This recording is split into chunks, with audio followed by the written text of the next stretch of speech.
Bienvenue sur Africa 24 dans cette nouvelle édition de l'Africa Tonight. Voici les titres de l'actualité. Première journée du sommet Russie-Afrique à Saint-Pétersbourg. 17 chefs d'État africains ont répondu présents à l'invitation du président russe Vladimir Poutine. Parmi eux, le président camerounais Paul Biya qui est accompagné d'une délégation.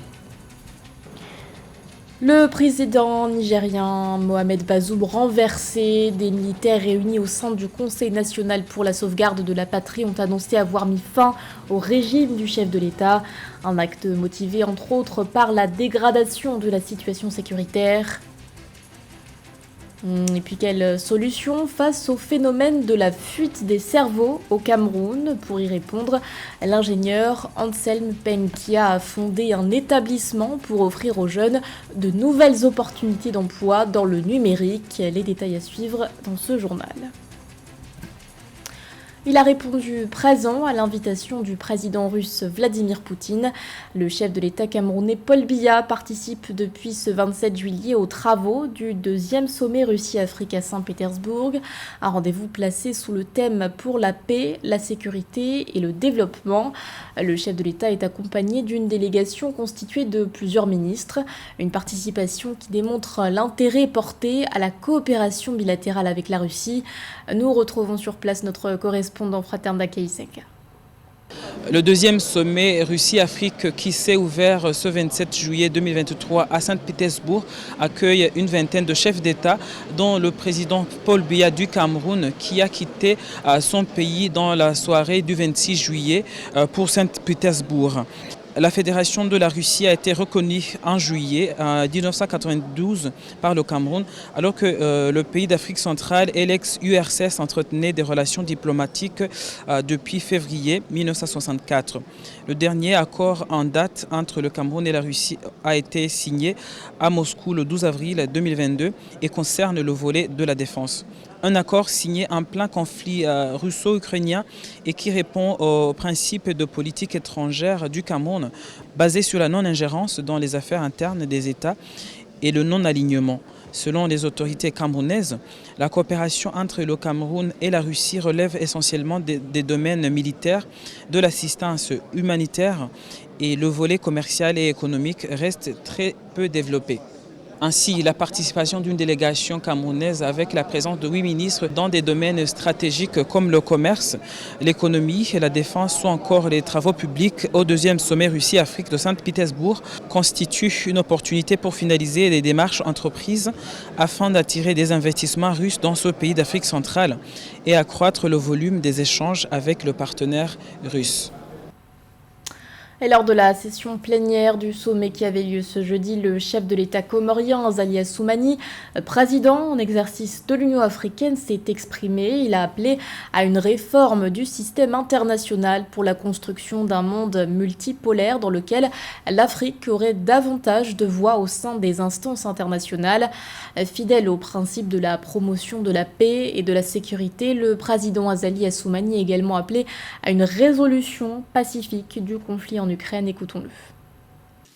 Nous pensons collectivement, nous les Africains, que le monde d'aujourd'hui ne peut se passer d'une réforme en profondeur du système international et concrètement de l'Organisation des Nations Unies.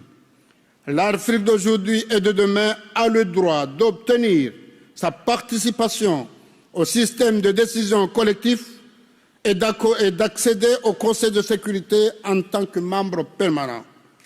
Ce fut le combat de mes prédécesseurs, et c'est aujourd'hui le mien, et ce sera, soyez-en sûrs, celui de mon successeur le jour venu. Et je me réjouis qu'il y ait sur ce sujet un point de vue commun entre notre continent et la Fédération de Russie que j'appelle à applaudir, et j'exprime le vœu que les autorités russes continueront de se faire l'avocat de cette juste cause dans les enceintes internationales. L'Afrique mène aussi le même plaidoyer s'agissant de son adhésion comme membre à part entière au sein du G20, car pour plus d'équité et de justice, elle ne peut pas être écartée des instances décisionnelles mondiales. L'épidémie de coups d'État s'étend en Afrique de l'Ouest. Le Niger rejoint la liste après le Mali, le Burkina Faso et la Guinée. Dans la nuit du 26 au 27 juillet, des militaires ont annoncé à la télévision nationale avoir renversé le président Mohamed Bazoum, qui serait toujours détenu par la garde présidentielle. Le chef de l'État, qui rejette ce coup d'État, a affirmé sur les réseaux sociaux que, je cite, « les acquis obtenus de haute lutte seront sauvegardés ». Philoméntine. Coup de force au Niger. Le régime du président Mohamed Bazoum a été renversé ce mercredi 26 juillet 2023. La déclaration officielle a été lue au nom du Conseil national pour la sauvegarde de la partie CNSP à la télévision nationale dans la soirée du mercredi à l'issue d'une journée de tension à Niamey, la capitale du Niger. Les raisons de cette révolte de juillet 2023 de cette frange de l'armée nigérienne seraient la dégradation continue de la situation sécuritaire, la mauvaise gouvernance économique et sociale à travers le pays.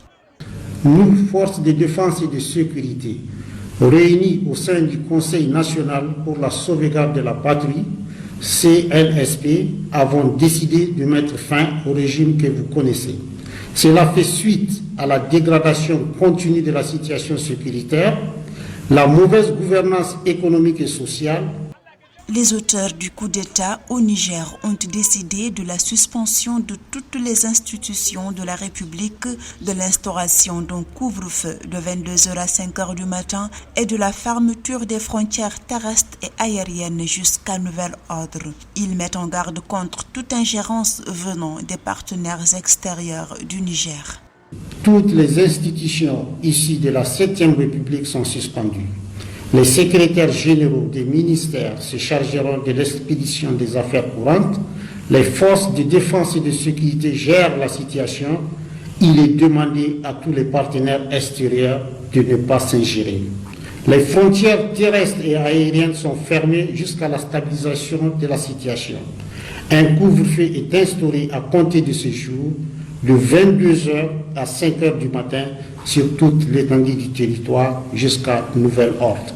Dans un communiqué publié ce jeudi 27 juillet 2023 au matin, l'état-major des forces armées nigériennes a annoncé qu'il se rangeait derrière le CNSP. Par ailleurs, la communauté internationale, notamment la CEDEAO, l'Union africaine et l'ONU condamnent à l'unanimité ce coup de force qui fait du Niger le 4e pays de la région ouest africaine à connaître un coup d'État militaire depuis 2020 après le Mali, la Guinée et le Burkina Faso. Et après ce coup de force, comment la situation peut-elle évoluer dans un contexte d'insécurité grandissante en Afrique de l'Ouest? Écoutons l'analyse de Seydik Abba, journaliste et spécialiste du Sahel. Maintenant, cette situation peut avoir un impact négatif ou positif sur la lutte contre le terrorisme dans le Sahel. D'abord, je pense que les militaires ont vite intérêt à trouver un agenda politique, un calendrier pour s'occuper de leur vraie mission qui est celle de lutter contre le terrorisme. Deuxièmement, et ce qui serait important aussi, c'est la coopération entre les armées du Niger, du Burkina et du Mali qui va reprendre.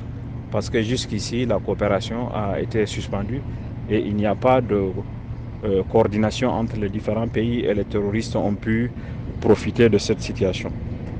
Voilà, avec le Niger qui est le 3e pays à connaître un coup d'État de la zone du Sahel, c'est clair qu'une forme d'instabilité politique est en train de s'installer dans cette région, ce qui est un vrai défi parce que si l'instabilité politique s'associe à l'instabilité déjà au défi sécuritaire, ça peut créer les conditions d'une déstabilisation de toute la sous-région Afrique de l'Ouest, puisqu'on sait que déjà il y a un agenda de groupes terroristes de porter la menace djihadiste du Sahel vers les pays du Golfe de Guinée. Et alors que les yeux sont rivés sur la situation politique au Niger, au Burkina Faso voisin, le chef d'état-major général des armées a démenti des rumeurs qui ont largement circulé sur les réseaux sociaux. Rumeurs qui font état de mouvements d'humeur au sein de certaines casernes militaires. Face à ces informations erronées, les autorités appellent les citoyens à faire preuve de prudence. Elles leur demandent de rester Vigilant face, je cite, aux tentatives de démoralisation orchestrées par des individus aux intentions malveillantes. Cette information intervient alors que le président de transition Ibrahim Traoré est actuellement en déplacement à Saint-Pétersbourg à l'occasion du second sommet Russie-Afrique. D'ici 2050, le nombre d'immigrés originaires d'Afrique subsaharienne dans les pays de l'OCDE pourrait s'établir à 34 millions. C'est ce qu'indiquait un rapport du Fonds monétaire international paru en 2016. Pour limiter cette fuite des cerveaux au Cameroun, l'ingénieur Anselme Penkia a fondé un établissement pour former les jeunes aux nouvelles technologies. Reportage de notre correspondant Séverin Doucus. 3 heures durant tous les jours ouvrables de la semaine, ces jeunes reçoivent des cours en ligne de professeurs d'informatique de la Silicon Valley aux États-Unis. Pour tous ces jeunes, l'objectif est le même, apprendre aux côtés d'ingénieurs outre-Atlantique pour développer un savoir-faire local. Nous sommes à PrimeShare, un projet de formation mis en œuvre par l'ingénieur Anselme Peng. Pour ce Camerounais de la diaspora, spécialiste des questions de développement technologique et d'intelligence artificielle, l'idée est de limiter la fuite des cerveaux en offrant aux jeunes Africains des opportunités d'emploi dans l'univers du numérique. Après plusieurs années, j'ai décidé de rentrer au pays pour créer une opportunité où les jeunes Camerounais peuvent, pouvoir travailler dans des entreprises américaines étant d'ici, et 2, pouvoir s'auto-emploi, c'est-à-dire trouver la bonne formation pour créer leur propre entreprise et gagner bien leur vie. Comme ça, ils n'auront pas besoin pour la plupart, essayer de partir hors du Cameroun. Cédric Akiombeni est un jeune Camerounais qui a bénéficié de cette formation. Aujourd'hui nanti d'une expertise informatique en matière d'installation solaire, il travaille comme assistant à l'installation à distance de dispositifs et appareillages au solaire pour une firme américaine tout en poursuivant ses études. Le jeune homme ambitionne dans un avenir proche de se mettre à son propre compte. C'est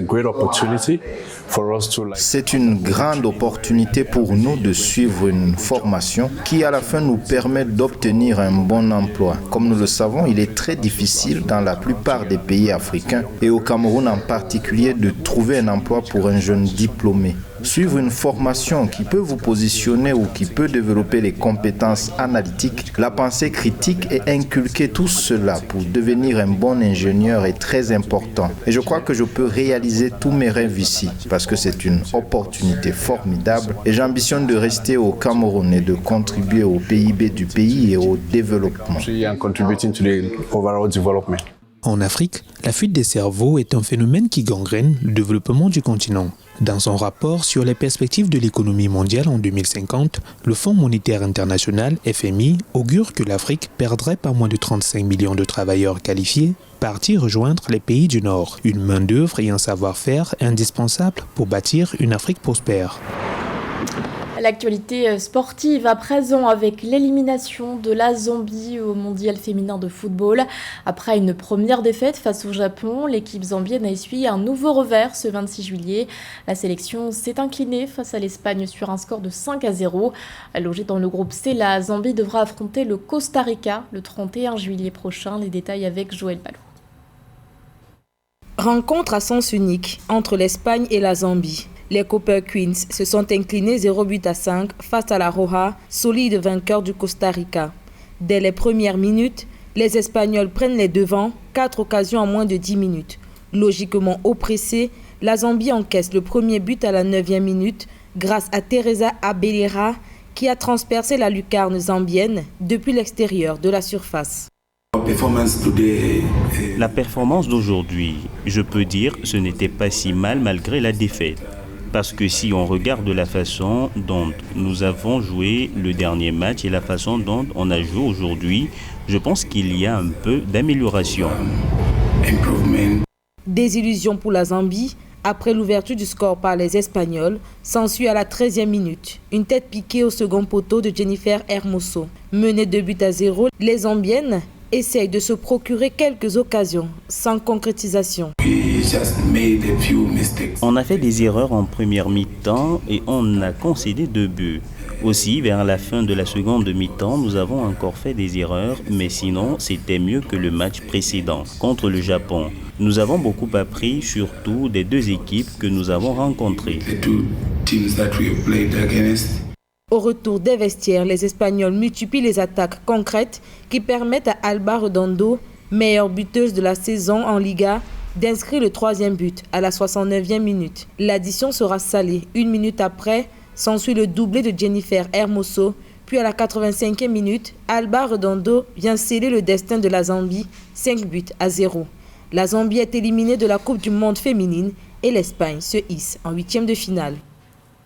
C'était le journal de la rédaction. Merci de l'avoir suivi. L'actualité continue sur Africa 24.